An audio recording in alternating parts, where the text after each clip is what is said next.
చిత్తూరు జిల్లా పరిధిలో గుజ్జు పరిశ్రమలు ప్రారంభించి ఖాదర్ రకం మామిడి గుజ్జు కోసం కొనుగోలు చేస్తున్న విషయం తెలిసిందే. చిత్తూరు జిల్లా పరిధిలోని ర్యాంపులు మండీల వద్ద ఖాదర్ రకాని మామిడికి గుజ్జు పరిశ్రమల కోసం టన్ను 23,000 రూపాయలు ప్రకటించి కొనుగోళ్లు మొదలుపెట్టారు. కొద్ది రోజుల తర్వాత మళ్ళీ గుజ్జు పరిశ్రమలు అదే ఖాదర్ రకానికి 2,000 తగ్గిస్తూ 21,000తో కొనుగోలు చేసేందుకు సిద్ధమయ్యారు.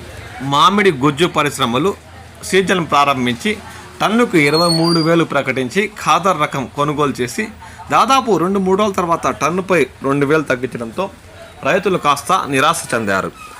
మళ్ళీ గుజ్జు పరిశ్రమలు 21వ తేదీ అంటే దాదాపు మళ్ళీ 2 రోజుల తర్వాత దామల్చెరు మ్యాంగో నగర్ మార్కెట్లో పాల్ ఫ్యాక్టరీలు ఖాదర్ మామిడికాయలు టన్నుకు 1,000 రూపాయలు తగ్గించాయి. 20,000తో కొనుగోలు చేయడంతో రైతులు కాస్త నిరాశకు లోనయ్యారు. ప్రారంభంలో టన్ను 23,000 కొనుగోలు చేసి టన్నుపై 2,000 తగ్గించి మళ్ళీ మంగళవారం కొనుగోలు చేయగా ఒక్క రోజున టన్నుపై మరో 1,000 తగ్గడంతో రైతులు వ్యాపారులు ఆవేదన వ్యక్తం చేసిన విషయం తెలిసిందే.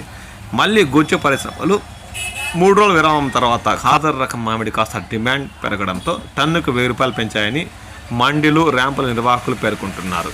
దీంతో రైతుల్లో కాస్త సంతోషం వ్యక్తం చేస్తున్నారు. ఎందుకంటే 3,000 తగ్గిన ఖాదర్ రకం గుజ్జు పరిశ్రమలు మళ్ళీ కాయ డిమాండ్ పెరగడంతో 1,000 రూపాయలు పెంచడంతో కాస్త ఆనందం వ్యక్తం చేస్తున్నారు.